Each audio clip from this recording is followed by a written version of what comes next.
This is Tusculum College football, and this is the Jerry Odom Show. The Jerry Odom Show is brought to you in part by your Greenville Light and Power System, serving Greenville and Greene County since 1947. Sodexo, proud food supplier of Tusculum College. By Creekside Markets, stop in and pick up a Hunt Brothers pizza today. By Premier Transportation, the official bus provider for Tusculum College Athletics.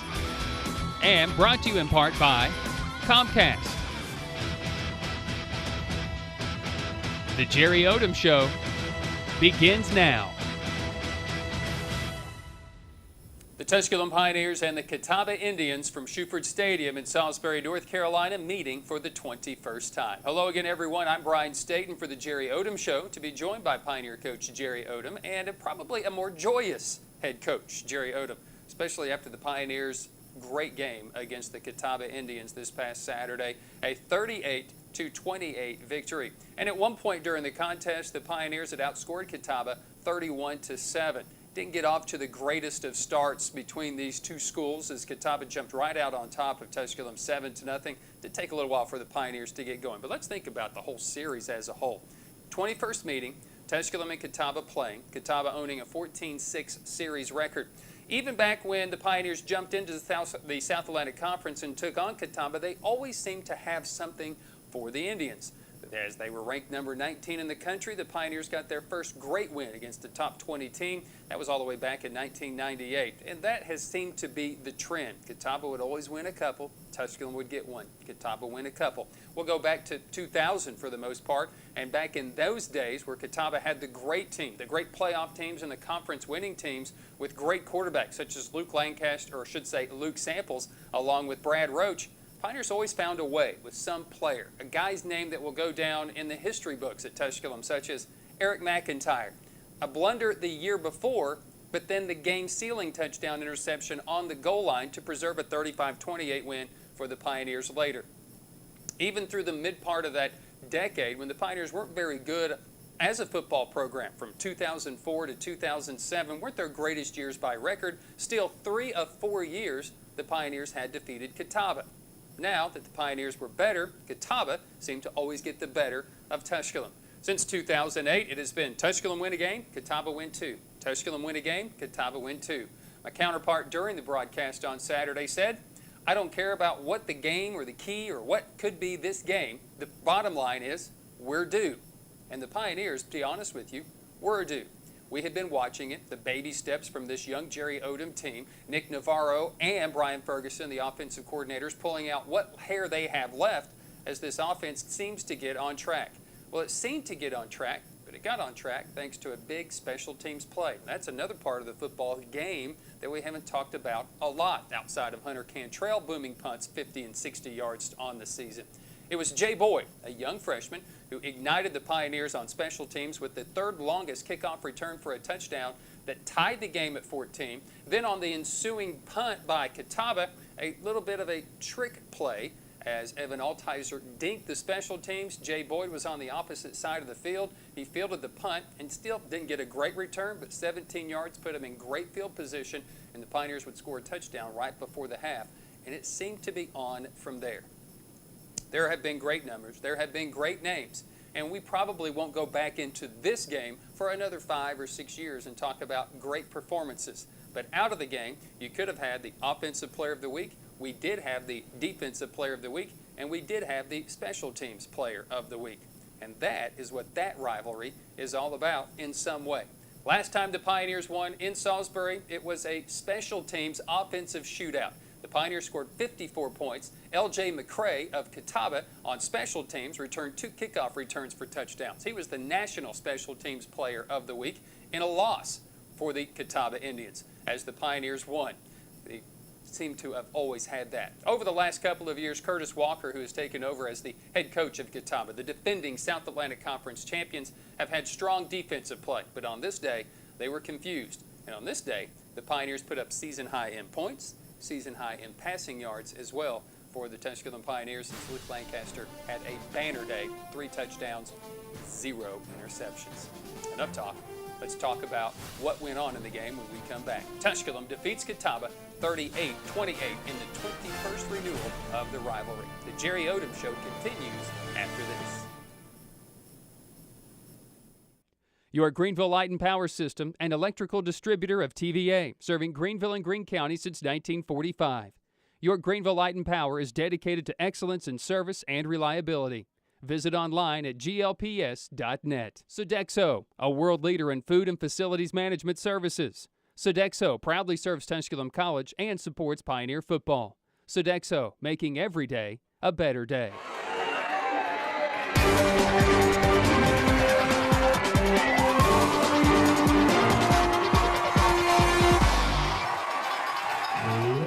And we welcome you back into the Jerry Odom Show. The Tusculum Pioneers knock off the Catawba Indians this past Saturday, 38-28, fourth all-time win there at Shuford Stadium in Salisbury, North Carolina. Joining me is Pioneer coach Jerry Odom, and I think for a lot of Pioneer fans, we've hoped to see this, and for people that are close to the program like myself, I've kind of seen the steps, talking with some of the guys each Tuesday during the radio show where, you know, they're continuing to believe in the process and what is going on. Now, look, we had, you know, you say we caught lightning in a bottle, maybe a little bit of that, but Jay Boyd definitely electrified our efforts going forward, and we sure look good there from the end of the first half to through the second half. Well, I think that our special teams play is just getting better as a whole. You look at the last couple weeks, 3 weeks, we've had punt returns from, over, at least 1 or 2 for over 20 yards. We had 2 this past game. Kickoff returns, we have one called back that was 65 yards last week. We had 2 45 yards the week before. Then we finally get it blocked without a penalty, thank the Lord. And we end up scoring, and then, we blocked a punt, and we did some good things there. So I feel like, I think we're covering punts better. So I feel like that part of the game is a huge part of what we're trying to get accomplished. Defensively, I thought we played very, very well because we gave up one idiotic touchdown where we just missed time to jump. It should have been a pick. Right. And then another one, they picked us. They actually ran into us, and we just made a bad play. But, you hold a team like Catawba that ran last week for almost 400 yards, 99 yards of rushing, and then you make them throw under 50%, you're going to win the game. And I felt like they got frustrated because they weren't running. They changed the quarterback because they weren't completing passes. They did seem to really get frustrated. And I think a lot of that is what guys tell me. We were scared to make plays because we didn't want to make mistakes. Now there's more confidence in their play, and they're just playing the game right now. I agree with that. I think they had a really focused week of practice after we didn't play very well last week, and just off the motions and where we were, our alignments and where our eyes were, we were much better with our eyes for the most part. We still made some silly freshman mistakes because we're playing so many of those suckers. Yeah. But our eyes are getting better, our training's getting better, and they'll need to be better going forward into this week. No question about that. It's Carson Newman week, but we'll go back and take a look at Catawba week. Let's go ahead and look at some of these highlights for the Pioneers and the Catawba Indians. We start with the Catawba Indians on the opening drive for them, and they do score a touchdown on the drive. After the Pioneers, their opening drive ends in a fumble. Unfortunate because it was a big play. The guy comes from behind. I felt like you had some good pressure. Felt like you did some good things. And again, I think you're going to talk about one of those picks. They go for it here on 4th down. Keon West, not a guy that's been used as a receiver a whole lot this year, gets into the end zone early. Yeah, he beat Jay Boyd a little bit across his face, but we should have bracketed that guy right there because that guy wasn't in a tight end position. So we should have had a bracket with the Sam, so we kind of screwed that up. Get a little drive going, move the ball all the way down. Luke is getting to be a punting corner specialist for a quick kick, pin them deep. We were able to go 3 and out after that, get a nice little punt return, so we get the ball here starting in great field position at the 38-yard line, come out with a little bit of a toss sweep to Tony Bell. Tony, we don't get the nose guard blocked. He makes the play from all the way to the front side, so we don't get much on 1st down. I think we may have gotten, half a yard on the 1st down play.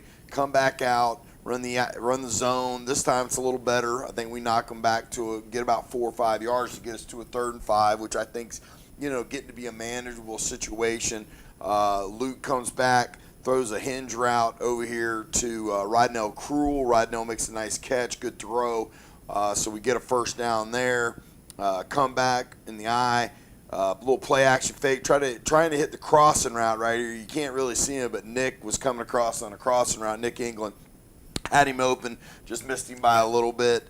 So I believe we're down to, we're 2nd and 10 right here. We come out in an empty look, 5 wides, hit Evan Altizer, who had a big day for us on a little quick slant inside of the linebacker.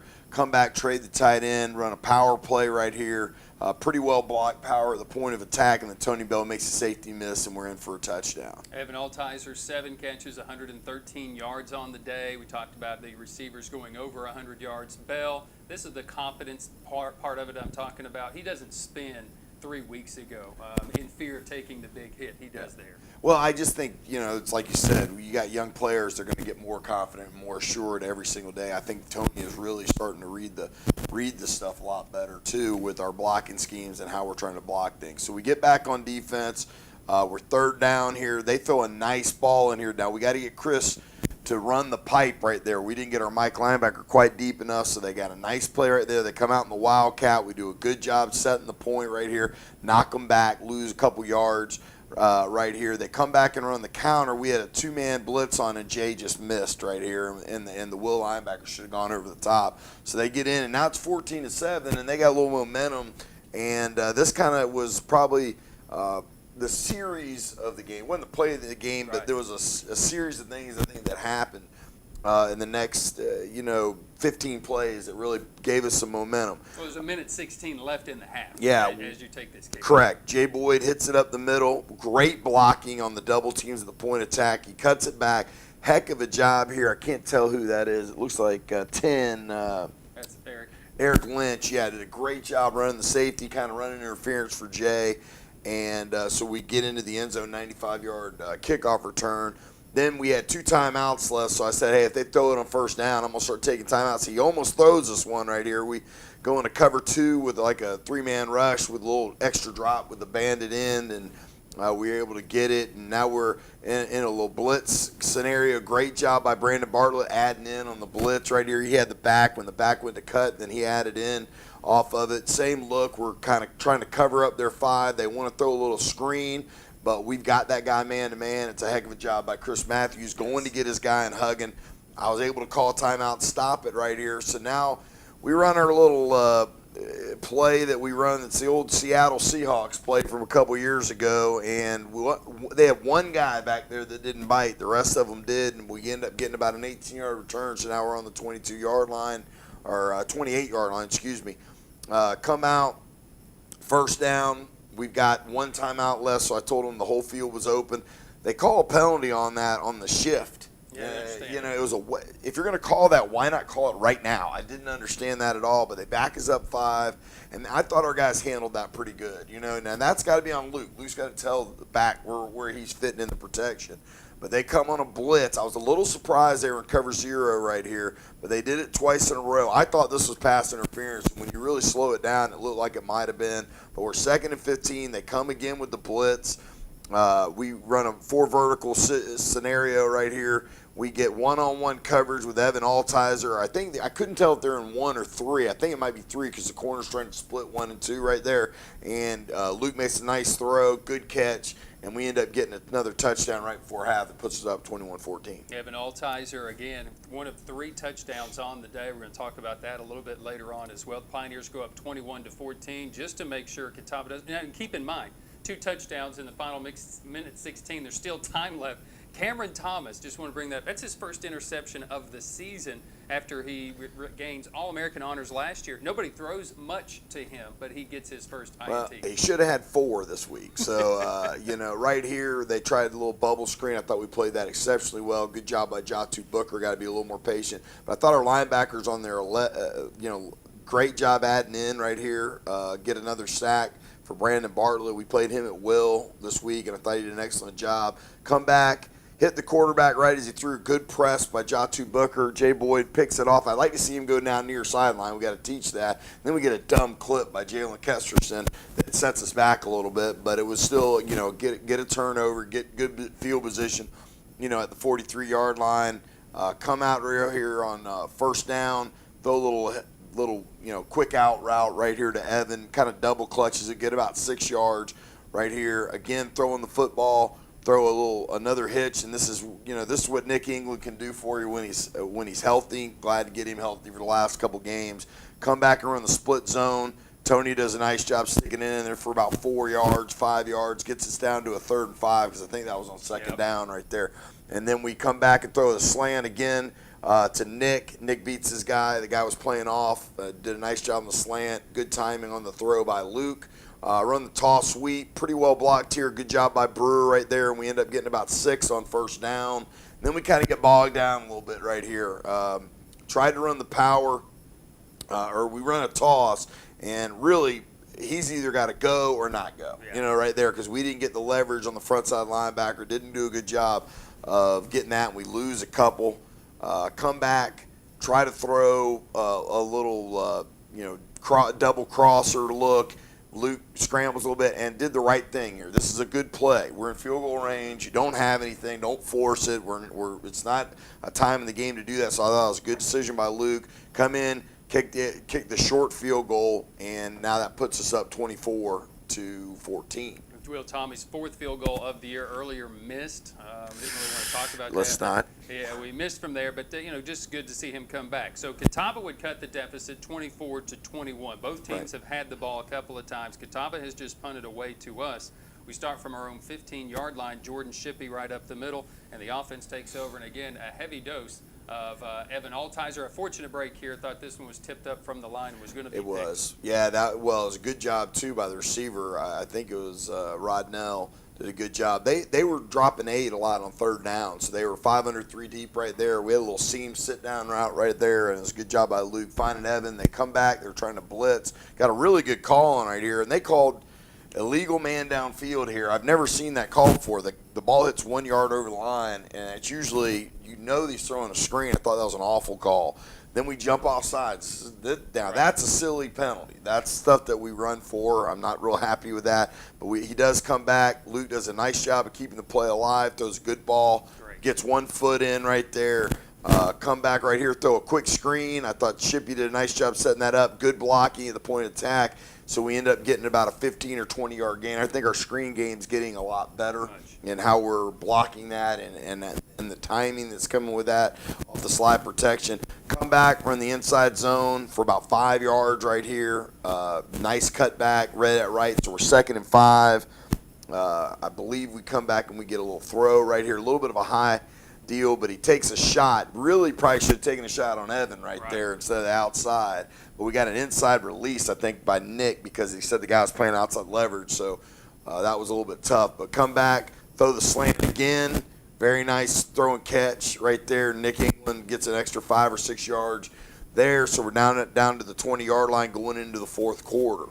It's a 24-21 game for the Pioneers with the ball, putting together a really nice drive. And boy, I tell you what, Lancaster found Altizer open much of the day. Yeah, they didn't, we felt like that was going to be a place that off the vertical. I think Nick did a good job calling the Steamers route, the 4 vertical route, and we just told them to take a shot. If they're in cover 0, they don't have anybody else back there, and let's just give Evan a chance, and that's really what we did. Pioneers go up 31-21 with the point after, get a 3 and out. And again, this is the point of the game where Catawba is really unsure of themselves. They're putting in different quarterbacks. Carlton for a play, Dress for a play. Pioneers come back out offensively. And again, timing, throwing the ball on time. I've seen that confidence from Luke Lancaster in the last 3 weeks. Well, I just think what you're seeing is this offense being able to blossom a little bit because Luke's playing a little bit better. I mean, that's really what it comes down to. When you get confident quarterback play, and then Tony off an outside zone cuts it back, does a nice job, ends up getting about a 20-yard gain right there. So now we're just feeling a little bit off of what we're calling. I think we're blocking better. Would have liked to see right here him not run into the guy. We still got about 4 yards, but he did kind of set the hat late a little bit with the guard. So I kind of see what Tony's seeing right there. So we come back, throwing the ball again. Got to get a little bit of better protection. This is the one actually where Nick, I think, released inside instead of outside, or he had a chance for a touchdown. I just was happy. But again, you look, they got so many guys up near the line of scrimmage now. They slide a guy back, but he's still in bad shape. They tried to drop that in, and they blitzed, and we broke hot right there, and it was a nice throw and catch. That's how the hot should look, you know, so that you don't take a beating and you understand where those guys are coming from. I think that's where we're getting better. It's for the Pioneers, just kind of the staple of the day. You know, rushing for the most part, getting a lot of pressure on the quarterback. They didn't have the passing game. They didn't have their running game. That's Brent Williams, a young man I had a chance to talk with last week. Conference Defensive Player of the Week this week was Brandon Bartlett, who had 2 sacks on the day. You hold a running game under 100 yards that has been running on most people all season long. Their passing game was somewhat stagnant, yes. I think Mobley did have a couple of passes downfield. I think he had 3 catches nearing 100 yards, if I look at his numbers right. West was their leading receiver with 5, but Mobley did have just 80 yards. They didn't have that breakout game. I thought you guys were playing a lot more confident on defense. Well, I just think we're you know, when you're playing all these young kids and they're just getting more reps and more reps, and I think you said it earlier. I think they bought it. They know what we're teaching them's the right thing. You know, they know we've got a good scheme. And if they execute the scheme, then we're going to get off the field on 3rd down. We're going to make people 4-15, you know, on 3rd down. And you got to win 1st and 2nd down. I think that's where it starts. Stop the running game, win 1st and 2nd down. Then you get them in 3rd and long situations, and then you can have fun. You know, that's what I told them. You can have fun then at that point. And I think we took the RPOs away, and the quarterback runs a lot better. We were more patient, and our fits were better. And I think, you know, our linebackers played a heck of a lot better than we did last week. And, you know, you don't go into somebody that's 4-1 in the conference and then just whoop them. And I don't say whoop them. We didn't whoop them the whole game. They still, you know, it was a close game. But for our guys, I think it was a huge boost to believe that, hey, we can play with anybody if we just come out and play the way we're capable. And that was a nice game. I think really that's the first game I felt like we put 4 quarters together. We scored the most points in the season. Lancaster's numbers are even different from when the game happened because they've added more yards to him. 25 of 45, no picks, 3 touchdowns, nearly 400 yards. He throws for 368, I believe, on the day for Lancaster. Like, we're not putting a lot of that on him, but I think a lot of it is he's feeling a lot more confident in what he's doing. He seems to be dropping back even better than what he was. Well, I think it's, you know, the thing we had to work on with him is he had some fundamental issues, and I think now his fundamentals are getting a little bit better. He's listening, he's taking coaching better, and he's more confident in where he's going with football. I think, you know, Luke, the system that they were in last year was a great system. You know, they scored a bunch of points, but it wasn't a quarterback pro style system where they have to set protections and read hots and know what the coverage are. And I think that Luke and even all these other younger guys are just getting to the point where they're starting to go, oh, okay, I see exactly what you're saying now. It's like you're not talking, you know, another language to me here. And I think he could have played better. I will say that. I mean, there's some things we didn't do right, but he played solid, you know. And if we can get solid quarterback play like that, where he's going to be take care of the football, you know, throw the throws that are there, be smart, and give us a chance to win, then we're going to win ball games, and hopefully we can find a way to do that this week. Pioneers win 38-28, outscoring the Catawba Indians 31-7 into the 2nd quarter through the 3rd quarter as they get their 4th win all time at Shuford and their 7th win all time against the Indians. The defending champions will not be able to defend as the Pioneers play spoiler and don't allow them to defend the South Atlantic Conference Championship. They would need some help later down in the season, but that won't be possible now. Pioneers win. We're back with more right after this with the Jerry Odom Show. Premier Transportation. From the moment you step onto any of the motor coaches, it's clear they pay attention to details. They make sure you have the top-of-the-line amenities, the industry's most innovative technology, and the most advanced safety features to ensure every mile of your journey is a smooth one from coast to coast. The Premier Fleet. Escape the ordinary. The journey is half the fun. Premier Transportation, the official bus provider for Tusculum College Athletics.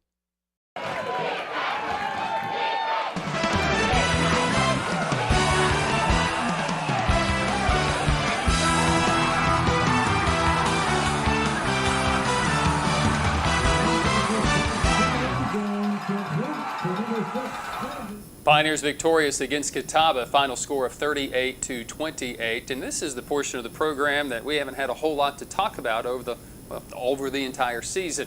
But today we will highlight some of our players of the week. Let's start on offense as Evan Altizer had a career day. Altizer, the junior out of Weddington, North Carolina, came in at one of the top punt returners in the conference, and that's really all we had talked about. But in this day, he had career day. 7 catches, 113 yards, 3 touchdowns is the career day. Evan last year had over 100 yards 3 different occasions, but this is his first 100-yard game this season. For his career now, in basically just 2 seasons as a wide receiver, 39 receptions, 867 yards, and 6 career touchdowns. Our defensive player of the week is Brandon Bartlett, the senior from Decula, Georgia. 10 tackles, 2 sacks, 3 tackles for loss, and a quarterback hurry. And oh, by the way, for his efforts, was named the South Atlantic Conference Defensive Player of the Week. Now, for Brandon, he'd been out of the lineup the last couple of weeks. He sought a new position on Saturday as the will linebacker, and it opened up a great opportunity for him with those 10 tackles. He was the Conference Player of the Week, and for his career, one of 19 players since 2000 to break 200 tackles for a career. He is now sitting at 219 with 8 tackles for loss and 4 sacks. And of those 4 sacks, 3 of them have come this season. Our Special Teams Player of the Week is Jay Boyd. The freshman from Vieira, Florida, is making an impact offensively, special teams, and defensively for this team. He leads the team in 5 interceptions, including an interception on Saturday against Catawba. That is tied for second in a season. Did that Cameron Thomas, Martez Tompkins last year. Jay Boyd is gobbling up the ball right now as a ball hawk. But on special teams, turned the tide of the game. He has 2 returns on kickoffs for 122 yards and the electric 95-yard return for the touchdown, which tied the game, the 3rd longest kickoff return for a touchdown in program history, including a punt return in the game that fooled most except one player on Catawba special teams. That kid should have gotten a game ball from the coaching staff, or it was a touchdown on the day. Jay Boyd, the young freshman for the Pioneers, making an impact with 39 tackles this season defensively and 5 interceptions as well. It's time now for our call of the game. We have already hinted at it. It turned the tide the entire contest for the most part. 95-yard kickoff return for a touchdown. Brackman kicks it away to the direction of Boyd. Good high kick, fielded at the 5, 10, 15, 20, 25, 30. Boyd at the 40. Boyd at the 50. Boyd with the blocker and Lynch at the 30. Jay Boyd will go 95 yards. Touchdown Pioneers. Touchdown, Jay Boyd. It's time now for our post-game wrap-up. Tusculum winning the game 38-28, and the stats weren't necessarily even. First downs were almost even, 21-20 for the Pioneers, but Tusculum ran for 67 yards, limiting Catawba to just 99. Here's a team that ran for nearly 400 against Brevard a week prior, held to under 100 yards for the day. The Pioneers passed for 364, Catawba passes for 237. Pioneers gain a season high in offense, 431 yards on the day, and hold Catawba to just 336 for the day. Penalties were an issue for Tusculum on the day. Jerry Odom, as you heard, not necessarily happy with some of the penalties, but hey, they won the game, and it seems like when the Pioneers gain over 100 yards in penalty yards, they win games as their history. Coach Odom doesn't like that, but 14 penalties, 111 yards. Catawba's 7 penalties for just 42 yards. Another good day punting for Cantrell, 41.2-yard average for Hunter Cantrell. Pioneers held the ball 33 minutes and 41 seconds, including 10 minutes in the 4th quarter. Still, we weren't good on 3rd downs. 5 of 16. Catawba just 4 of 15. In the red zone, Tusculum was 3 of 5, 2 of 5 in touchdowns, where Catawba 2 for 2 in the red zone on the day. The Pioneers nearly a season high in sacks, finishing with 4 on the day. Tusculum victorious, season high in points with those 38. So knock off Catawba 38-28 for only their 7th win in the series and their first win since 2010 in Salisbury, and only the 4th win all time at Shuford Stadium. Back with more of the Jerry Odom Show as we put the finishing touches right after this. Creekside Market has 3 locations in southern Greene County to serve. So while you're traveling to or from any game, stop by and pick up a Hunt Brothers Pizza for those football Friday nights or Saturday afternoons. Creekside Market just off the 107. Locations on the Asheville Highway, Camp Creek, and the Irwin Highway. Creekside Markets in Greene County.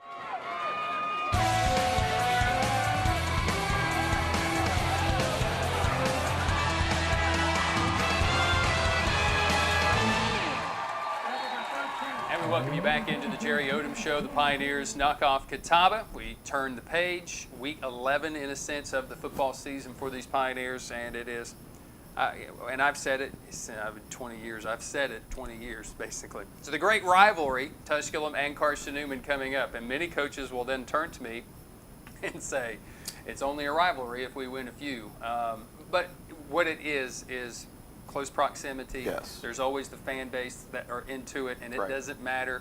I'm going to throw a number out to you. It's going to be staggering. Sparks took over in 1980.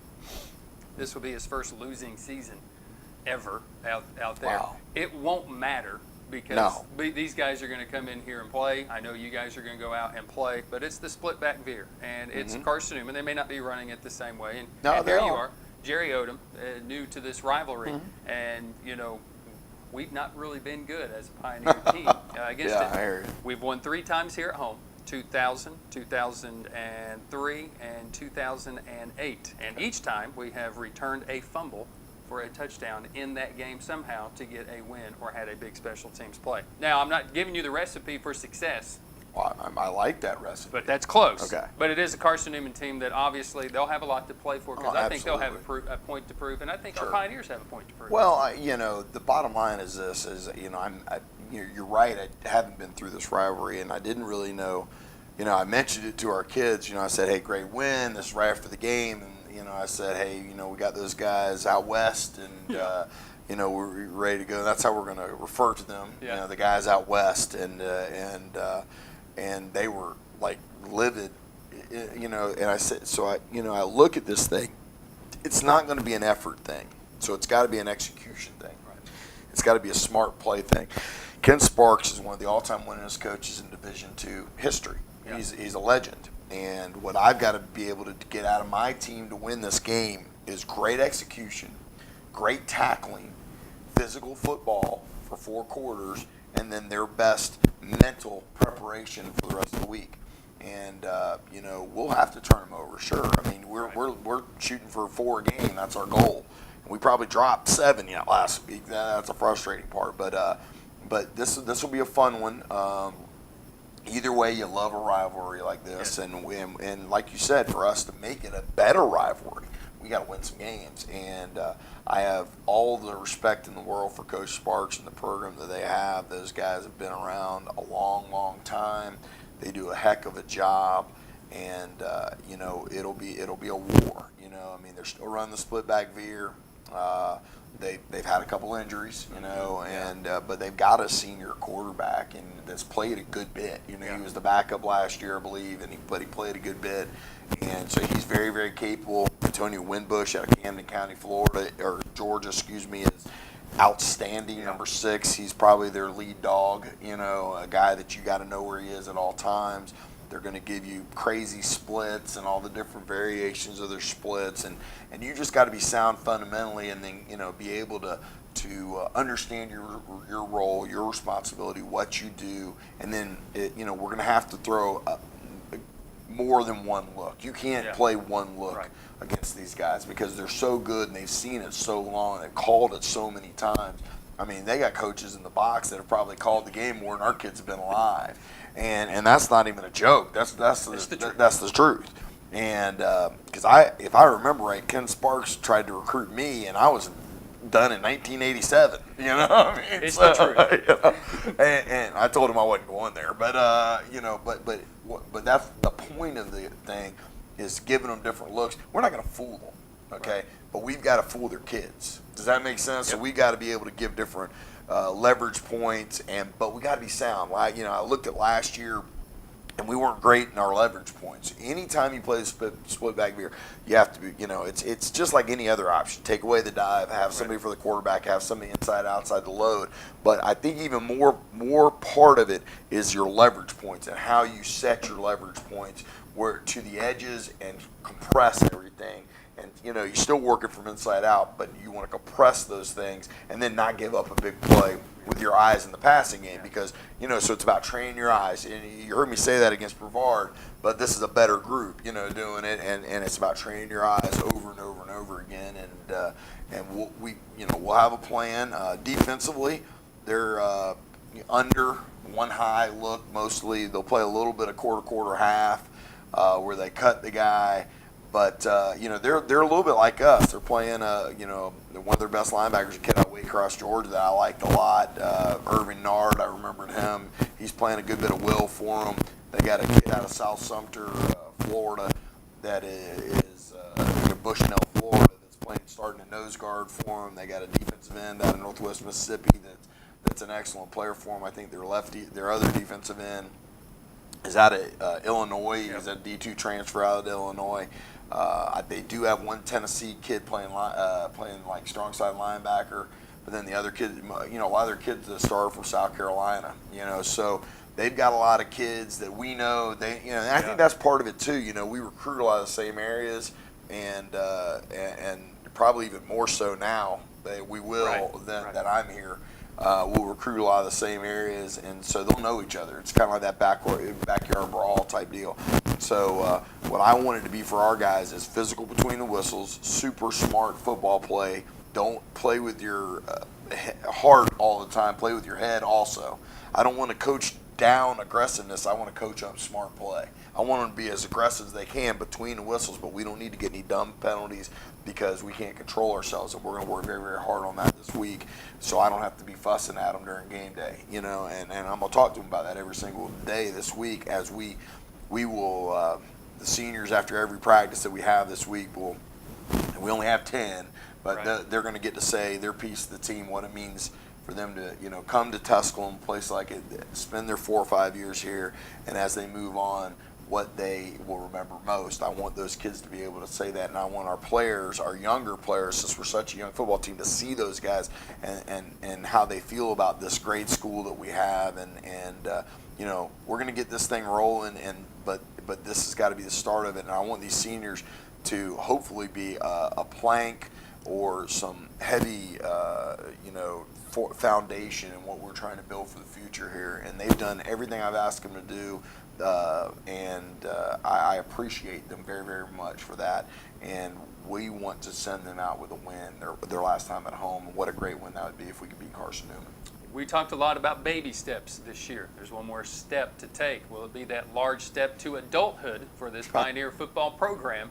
We'll find out on Saturday when the Carson Newman Eagles roll into town. Don't forget, you can join us. Pioneer football coverage begins with the Pioneer Kickoff Show at 12:30. Kickoff is at 1:30. We hope to have a big crowd for the season finale for Tusculum and Carson Newman. The great rivalry, the Battle of US 11E, takes place in Greenville this coming Saturday. For Pioneer coach Jerry Odom, for Nathan Humbert, I'm Brian Stayton. After this winning Saturday, let's get 2 in a row, finish this thing off right. So until then, Pioneer Nation, have a great week. This has been the Jerry Odom Show. The Jerry Odom Show is brought to you in part by your Greenville Light and Power System, serving Greenville and Greene County since 1947. Sodexo, proud food supplier of Tusculum College. By Creekside Markets, stop in and pick up a Hunt Brothers Pizza today. By Premier Transportation, the official bus provider for Tusculum College Athletics. And brought to you in part by Comcast. Join us next time for more Pioneer football on the Jerry Odom Show.